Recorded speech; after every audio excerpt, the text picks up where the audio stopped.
Hey guys, we're back here with our second part of our three-part series, and we're going to talk a little bit about increasing our speed and power with plyometrics. I think it's a very misunderstood part of training. We're going to try to hopefully clarify some of the misconceptions and fallacies kind of about plyometrics and how they should be done and when they should be done. How do we train to run faster and jump higher? Obviously, speed and power are massive advantages in athletics. Two of the main factors that coaches look for and constantly try to get out of their athletes. But one thing is a good plyometric program can get great results and transform an athlete's ability, but a bad plyometric program can be severely detrimental and possibly lead to serious injury if done incorrectly. So, no plyo program is better than a bad plyo program. We're going to discuss the kind of the who, what, when, why, and how of plyometric training.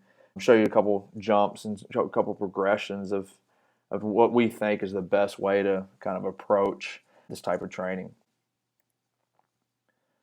So what is plyometric training? It's defined as a rapid eccentric stretch or lengthening of the muscles followed by a strong concentric shortening of the muscles. That's just a fancy term for a fast stretch of the muscles followed by a fast contraction, powerful contraction of the muscles. So it's known as a stretch shortening cycle, or you may have heard of a stretch reflex. I know most athletes have done this in their physicals where you're sitting on a bench at your doctor's office and he checks the reflex of your knee. So what he's doing is putting that instrument in a tendon in your knee, which is causing a stretch of the quad. And your muscle's protection of that stretch is to contract forcefully afterwards.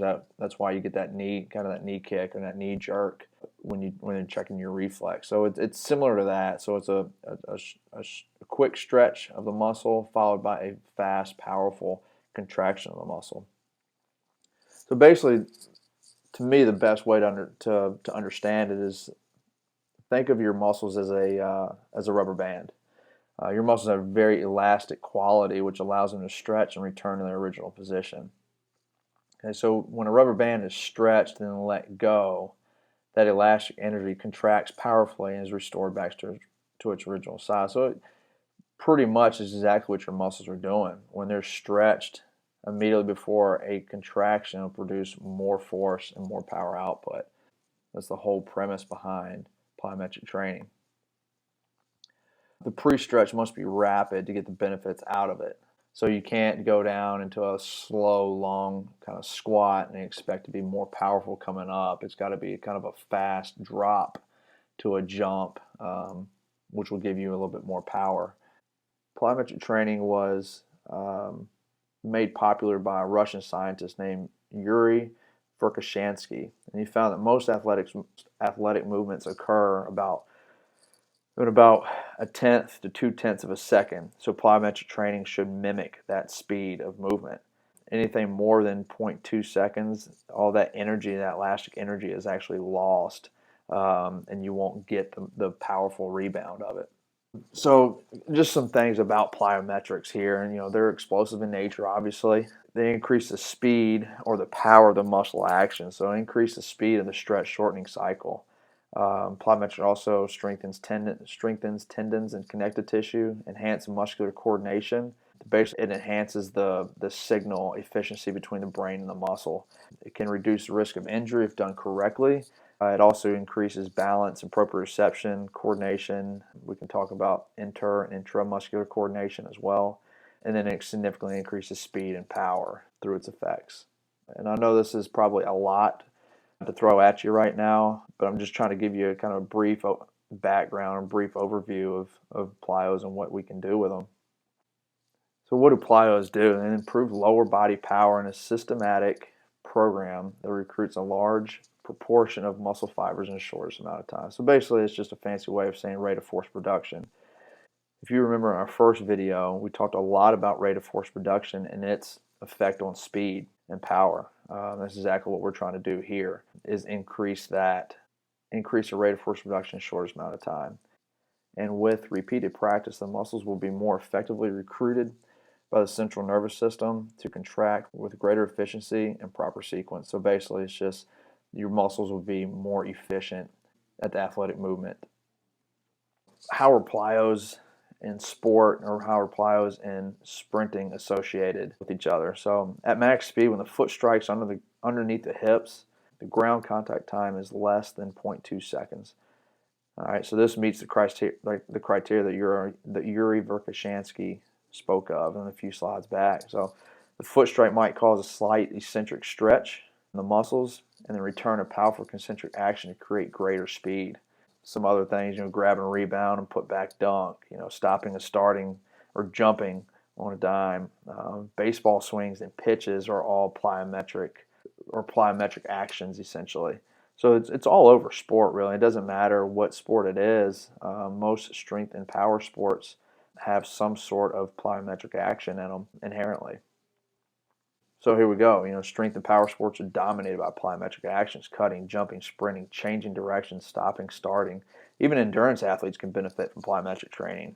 They can gain more distance per stride. And if you can gain more distance per stride over a long distance, 2, 3, 4, 5 miles, or marathons, you're running 26 miles, you're going to gain a lot more distance per stride and be able to finish faster. So now we're going to look at who should do plyometric training. The main requisite for plyo training in terms of athletics is strength. Okay, are you strong enough to do PLYO'S? The strength is crucial in being able to produce force, but also to be able to absorb the force in landing.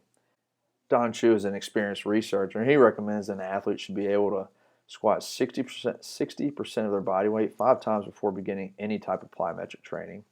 Other studies show that athletes should not engage in advanced plyometric training until they can squat 1.5 times their body weight for a 1 rep max. So basically for a 200-pound athlete, you need to be able to squat 300 pounds before you can begin any advanced type of plyometrics. But some low-level plyometrics are used in early stages of rehab, indicating that the application of proper technique and appropriate safety precautions can make plyometric training safe and effective. So some of the lower-level plyometrics are used in rehabilitating athletes after injuries or after surgeries. And throughout this research, we found out that for younger athletes who may not have some of those strength requirements, some of these will actually be good in developing some coordination, developing some power, developing some strength in areas like landing that are needed and can actually fuel your athletic development even further. So there are some issues with it. What goes up must come down. So if you jump, you've got to come down, you've got to land. Our studies show that 70 to 80% of ACL injuries are non-contact. Okay, so it's stopping and trying to start, change directions. It's jumping and landing. So, you may have a soccer player go up for a header or something like that, head the ball, come down, land incorrectly, there goes an ACL. Or you may have a quarterback running the option and plants his upfield leg to go downhill, and next thing you know, boom, he's on the ground with a torn ACL.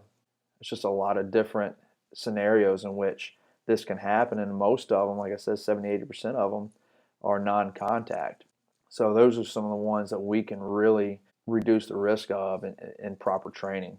And I think the increase of sport specialization and decrease in physical activity is really prohibiting us how to teach, how to take off, how to stop, how to start, how to land properly.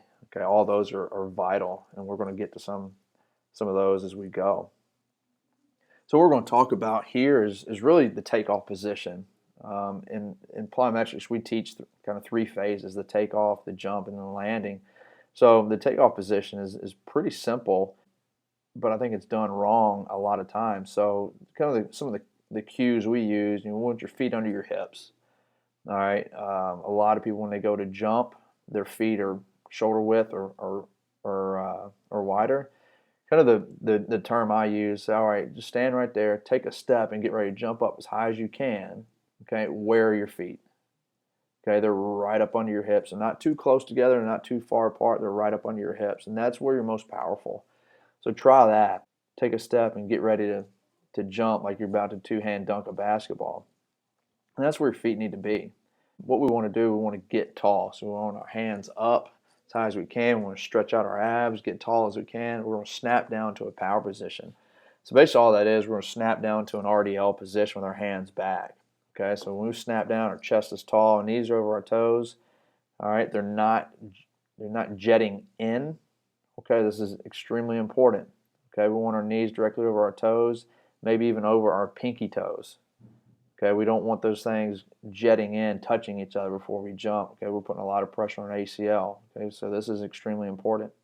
Before we take off, okay, the weight we want on the front 2/3 of our foot. Okay, we don't want to be on the balls of our feet. We want to be on our heels. Okay, front 2/3 of our foot. I should be able to slide kind of a credit card or something up under your heel. It shouldn't be way off the ground, but should just be slightly off the ground. We're going to push with our front 2/3 of our foot. All right, and then our hands are back. Okay, our hands are back, ready to forcefully throw our arms up. So we'll just show you a position or a picture here. This is our technique of our double leg jump. Okay, so we're going to get up tall. We're going to snap down in the position on the right, hands back, chest tall. Okay, our knees are out, and if you can look, our knees are directly over our toes. Okay, that's where we need to be. That's our most powerful position. Here's our single leg. So we're going to reach up with our hands. We're going to drive our leg up. If you look at the picture on the left. Okay, then we're going to snap down as fast as we can. We're going to drive that back foot back. Okay, we're going to snap our hands down. And again, we're in a really, really good position for this. If you can see my cursor, for our hips to come through. Okay, we've got a lot of room for our hips to come through and a lot of power to produce. So when we take off, so these are the two that we want to see. Okay, our double leg, this is right before we jump here. Okay, and this is right before we jump anything single leg. So our jump technique, basically what we want to do is push force in the opposite direction you want to go. So if you want to jump up, you got to push down. Okay? If you want to jump out, you got to push back. And you want to throw your hands or arms in that direction. And we definitely want to get triple extension. That's what this whole thing is about, is triple extension of the ankles, the knees, and the hips. So watch this. This is one of our former players. This is a 36-inch vertical jump. Throws his hands up. He's triple extended there.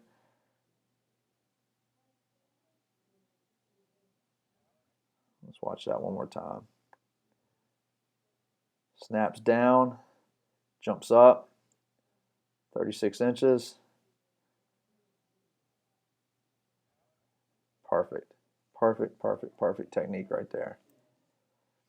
Now we're talking landing position, okay? We're going to land in the exact same position that we took off from. Okay, so feet are under hips. We want to land with our hips above the knees. Okay, I bolded this for a reason. Okay, I'm tired of watching box jumps and stuff on YouTube of guys jumping up on 80-inch boxes, but their butt is below their feet somehow when they land on the box. And okay, that's not a real box jump to me. We want to land in the same position we take off, because as an athlete, we may have to make a move laterally. We may have to make another jump. We may have to sprint. We may have to backpedal. We may have to do something after we do that. So we want to land in a good power position where we can move afterwards. Okay, so we want to land in our power position, chest tall, knees over our toes. Again, our knees are out when we land, okay, not jetting in. And again, we want the weight on our front 2/3 of our foot. Okay, broad jump is a little bit differently. We want to kind of land heel toe there. But for the most part, for anything vertically, we want to land kind of toe heel, but on our front 2/3 of the foot. Okay, hands back when we land, or kind of just in front of us, like our praying hands are. And you'll see, I'll show that in some of the videos here in a little bit. So again, that's our landing technique.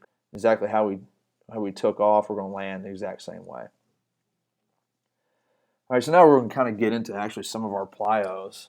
What we want to do is perfect takeoff and landing technique in level 1. Okay, this is for the beginners, the young kids, something like that.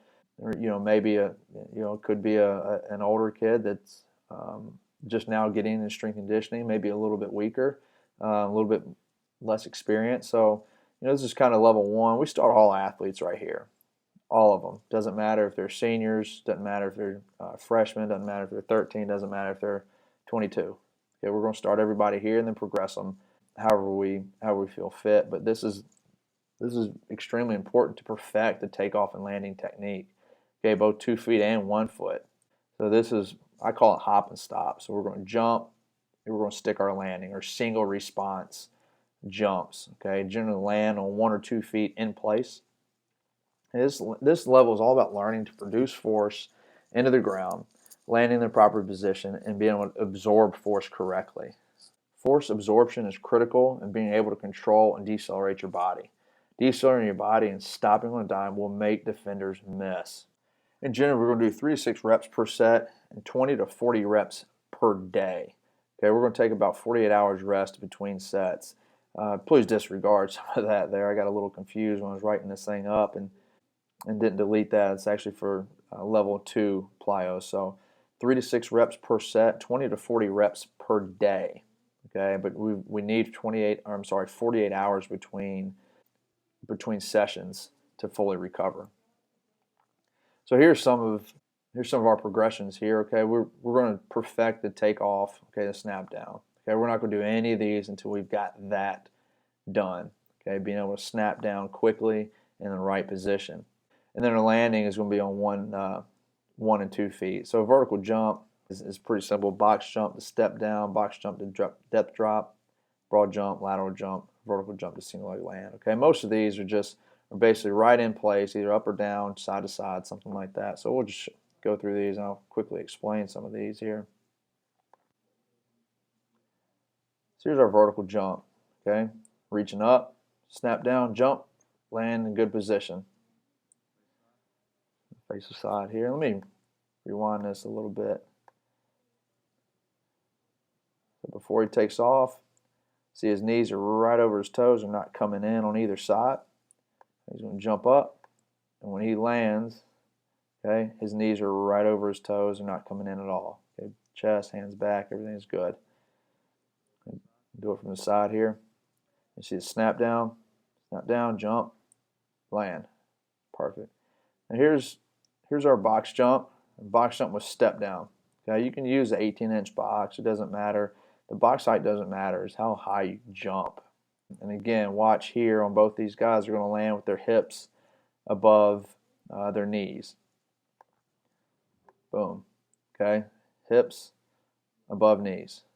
He's going to step down. Always, always, always step down off a box. I've seen people jump down or step down from up here all the way to the ground, roll their ankle, break their ankle. So we're always having a box there for them to step down on.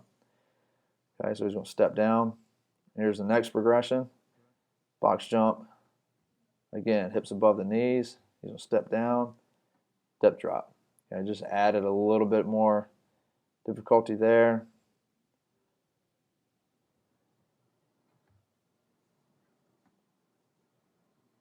Good, perfect. And here's broad jump. Okay, this is just going to jump out as far as we can, stick the landing. Here it is. Watch a triple extension here. Snap down, jumping out. Look at that triple extension. Okay, ankles, knees, and hips all the way straight. Throwing his hands up, good stick right there. Okay, lateral jumps, just like it says, just jumping to the side. Snap down, jumping to the side, sticking. Perfect. Vertical jump to single leg land. Okay, this is something that is going to add a little bit of difficulty, obviously, because we're landing on one leg. Watch him. He kind of shakes a little bit right there. It's not as solid as I'd like it to be, but he may not need to jump as high. And he's not jumping that high right now because he couldn't stick it when he was jumping as high as he can. But eventually, as we progress, we would like for him to jump up as high as he can, stick that landing with no knee wobble right there. And we'll watch this from the side. That's a little bit better. I hope that makes sense. Just a nice, easy vertical jump, and then land on one foot, and then we can progress from there. So level 2 plyos, okay? The takeoff and landing has been perfected. Okay, we're not going to go into level 2 until that has been perfected. Okay, level 2 involves movement, okay, multiple jumps, some obstacles like boxes, hurdles, things like that, and still single response actions. Okay, this level is all about learning to reproduce force into the ground upon landing in the proper position. It involves more single leg jumping and landing. Force absorption is critical in being able to control and decelerate your body in order to repeat another jump. Okay, so we're going to create some stability in single leg landing, since this is where most sports are played. So if you saw the previous single leg landing, the vertical jump to single leg land, you saw a little bit of instability there. Okay, so we just want to kind of make sure that is perfected, and then we're going to progress on. Okay, and then this is 3 to 6 reps per set and 12 to 30 reps per day. Okay, again, 48-hour rest between sessions. So again, it's some pretty basic things, and there's a longer list than this. We put 6 down just because. We've got a vertical jump, back-to-back vertical jumps with single response stick in between, hurdle jump to box jump, hurdle jump times 2, forward and lateral, split jump, speed skaters, and single leg hurdle hop. Okay, we'll get to those here. This is our vertical jump. Jump, stick, jump, stick. Simple.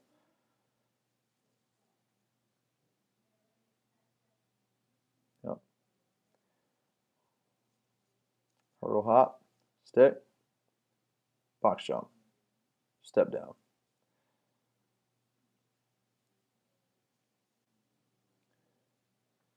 Stick, stick, and lateral.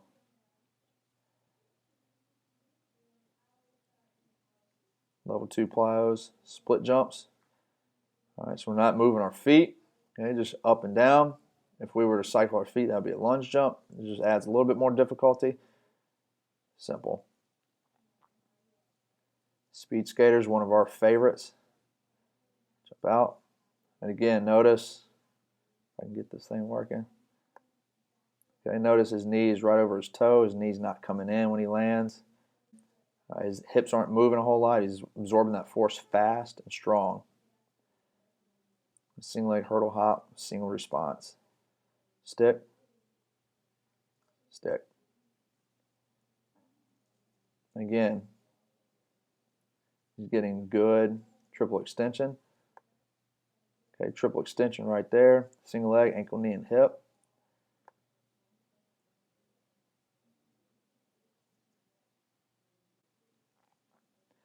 So level 3 plyos, okay, these are more advanced plyos. Takeoff and landing has still been perfected. If we're in level 2 and then takeoff and landing is not as good as it needs to be, we need to back them down to level 1 plyos to make sure that's perfected. Level 3 involves more movement, multiple jumps, obstacles, and multiple responses. Okay, so multiple responses is just a fast transition. So we're not sticking in the middle of 2 jumps. Okay, so we're going to jump as fast as we can. So this level is all about decreasing the amortization phase, okay, the time between landing and takeoff. And it's about increasing the power and efficiency of the stretch shortening cycle and improving overall speed and power. So since this is so advanced, okay, we're going to do, fewer reps and fewer sets maybe per day than we would with some of the more novice beginner exercises. So 2 to 5 reps per set. Okay, 10 to 25 reps per day. Okay, these are a little bit harder on your body, a little bit harder on your nervous system, a little bit harder on your joints. Just like lifting heavier weight. Okay, we need to dial back the volume a little bit here. So there's just a list of ones we're going to show you. Hurdle hop, forward and lateral, multi-response, quick, boom. Okay, that jump right there in the middle is less than 0.2 of a second. That's what we're looking for. Broad jump, multi-response. Stick, boom. Single leg lateral hops here. Okay, these are a little bit harder, so we're going to do these single response. Once we get better at them, we can do a multi-response, and that'll be maybe level 4. Show those again. Lateral, medial. And that's actually really hard. Okay, it may not seem that hard, but it is to do it correctly. So a single leg box jump, 1 foot to 2 feet. This is actually one of our guys doing it in training. He's a pitcher for the Red Sox organization here. I just want to put this in there to tell you that, or to show you that we actually do these. And he probably could have got, this box is probably a little bit high for him. Notice his hip joint lands a little bit below his knee joint. This is a 48-inch box, I think, something like that. 1 foot, land on 2 feet. 2 to 1 box jump. So simple to jump, harder to land. Here he is again.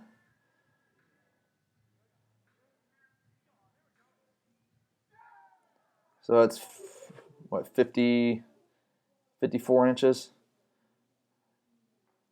Here's our drop jump.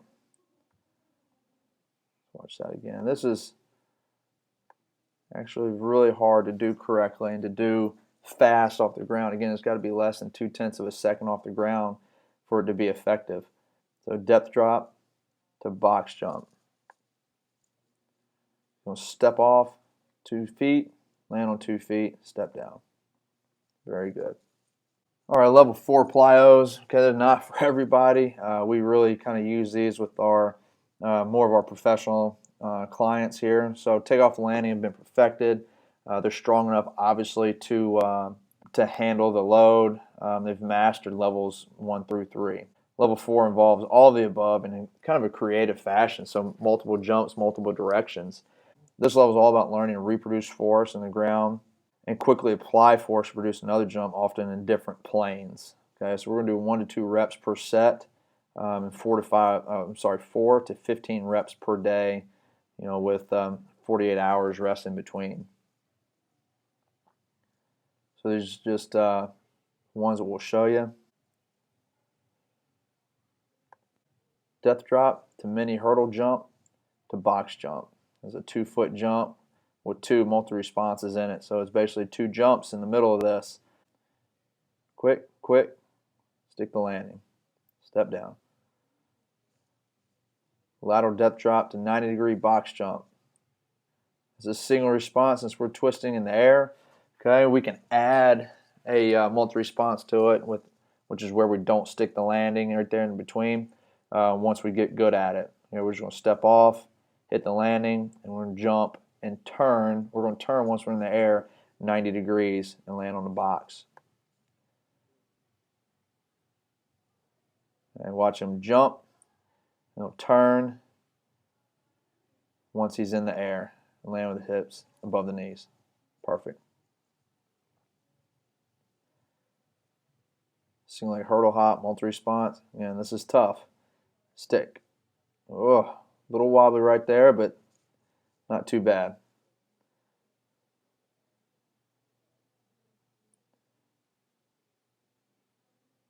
Good, not bad.